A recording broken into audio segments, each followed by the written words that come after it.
கிரகணம்னாலே பூமியில் இருக்கக்கூடிய நம்ம எல்லாரும் என்ன பண்ணுவோம், ஜீவராசிகள் எல்லாமே ஒரு மந்த நிலை இருக்கும். அது சூரிய கிரகணமோ சந்திர கிரகணமோ.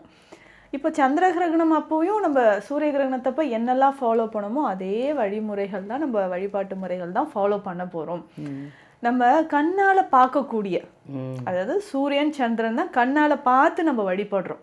ஸோ கடவுளை அப்படின்னு சொல்லும்போது நேரடியாக நம்ம பார்க்க முடியுமா அப்படின்னா, சூரியன் சந்திரன் தான் டெய்லி தினம்தோறும் நம்ம பார்க்குறோம்.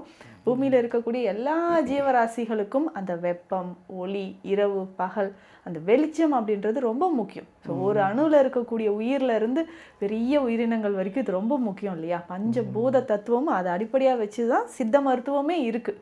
இப்போ உலகமே அதை வச்சு தான் இயங்கிட்டு இருக்குன்னும் போது, அந்த சூரியனுக்கோ சந்திரனுக்கோ இந்த கிரகணம் அப்படின்னு வரும்போது அதற்கு மேலே அந்த நிழல் படக்கூடியது தான். அப்போ நமக்கும் அந்த தாக்கம் கண்டிப்பாக இருக்கும்.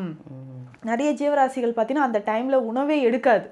ஆனால் நம்ம தான் என்ன பண்ணுறோன்னா அதெல்லாம் மைண்ட் பண்ணாமல் எதுவும் ஃபாலோ பண்ணாமல் ஆகிட்டோம். அவங்களுக்கே தெரியுது பாருங்க, ஜீவராசிங்களுக்கே நிறைய ஜீவராசிகள் அப்படியே ரெஸ்ட்டில் இருக்கும், மந்தமாக இருக்கும்.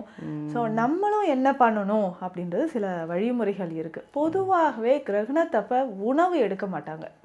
நம்ம பெரியவங்க சொல்லுவாங்க, கிரகணம் வரப்போகுது, வீட்டில் எதுவும் சமைக்காதீங்க அப்படின்னு சொல்லுவாங்க, வெளில போகாதீங்க, உணவு எதுவும் சாப்பிடாதீங்க, கிரகணம் முடிஞ்சோடனே குளிச்சுட்டு சாப்பிடுங்க அப்படின்னு சொல்லுவாங்க. அதே மாதிரி தான் இந்த சந்திர கிரகணம் நமக்கு பகல் காலையில், விடியல் காலையில் வந்துடுது இல்லைங்களா?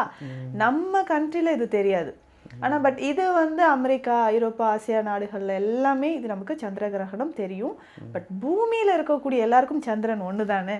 சந்திர கிரகணம் வந்தால் நம்மளும் அந்த மெத்தட் எல்லாமே ஃபாலோ பண்ணணும்.